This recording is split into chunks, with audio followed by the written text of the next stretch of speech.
Hi, Katie Gibbous here with my last travel vlog from Ecuador. I was in quarantine for several days. I slept a lot since I was pretty drained from this whole experience.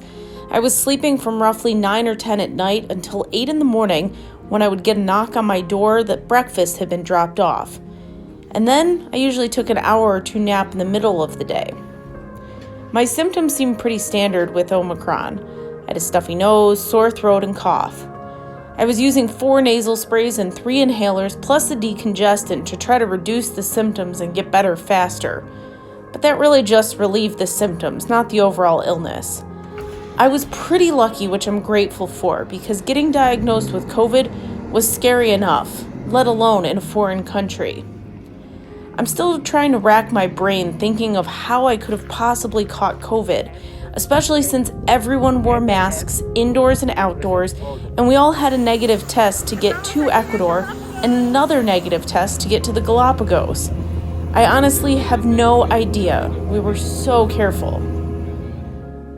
I was on a COVID floor, and I think there might have been 5 other people or couples in quarantine based on the number of meals I was seeing in the hallway.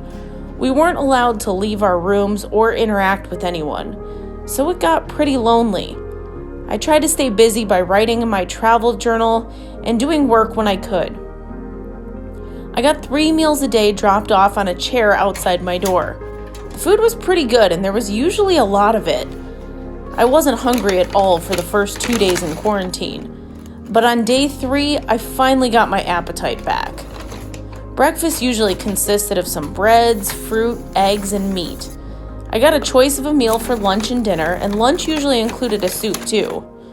Both had a main dish and a dessert, so there was plenty of food. The whole room and board in quarantine was $60 per day. I took another COVID test after several days in quarantine, but I was still positive, and that was pretty disheartening. Luckily, I subscribed to several travel news websites and got an email with an article about what to do if you test positive for COVID while abroad. Well, pretty perfect timing.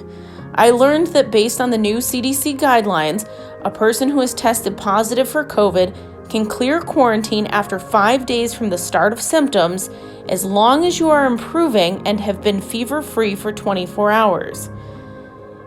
In order to come home, though, I needed that positive test result and a note from a doctor saying I was cleared to travel. Luckily, I was able to have an e-visit with my primary care doctor, and she wrote a note for the airlines stating I was clear to end quarantine. I hustled to get booked on a flight as soon as possible and was able to get one leaving at 12:30 a.m. I was so nervous, though, that the letter and a positive COVID test wouldn't be enough for the airline, even though it stated it would be on their website, and I talked to a representative also confirming it would be.